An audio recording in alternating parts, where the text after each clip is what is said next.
എന്തുകൊണ്ട് സിനിമയിലേക്ക് വന്നു എന്നുള്ളത് ചോദിച്ചു കഴിഞ്ഞാൽ എനിക്ക് കുറെ ഇങ്ങനെ നന്നായിട്ട് കഥ പറയാൻ അറിയാം. കൂട്ടുകാരൊക്കെ കൂടുമ്പോഴൊക്കെ എല്ലാവരുടെയും നടുക്കിരുന്ന് കഥ പറയുന്ന ആളാണ് ഞാൻ. അപ്പോൾ എനിക്ക് ആൾക്കാരെ എന്റർടൈൻ ചെയ്യിപ്പിക്കണം. അത് എന്ത് മാധ്യമത്തിലൂടെയാണെന്ന് എനിക്കറിയില്ല.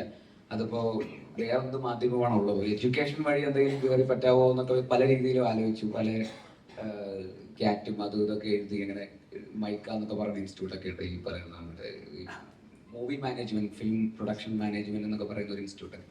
അതുവഴിയൊക്കെ വന്നിട്ട് സിനിമയിൽ വരാമോ എന്നൊക്കെ വിചാരിച്ചു. പക്ഷെ അതൊന്നും പ്രാക്ടിക്കൽ ആയില്ല. വേറെ എന്ത് വഴിയാണ്, എന്ത് രീതിയിലാണ്, എന്ത് മാധ്യമത്തിൽ കൂടെയാണ് എനിക്ക് എന്റർടൈൻമെന്റ് എന്ന് പറയുന്നത്? ഞാൻ എന്റർടൈനർ ആണെന്നാണ് ഞാൻ വിശ്വസിക്കുന്നത്.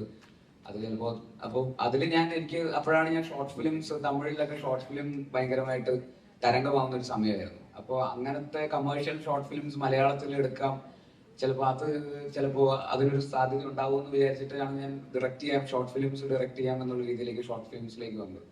അപ്പൊ അത് യൂട്യൂബിൽ ആ സമയത്ത് യൂട്യൂബിൽ ഇത്രയും ട്രെൻഡിങ്, അന്ന് യൂട്യൂബ് ഇത്രയും പോപ്പുലർ ഒന്നും ആയിരുന്നില്ല.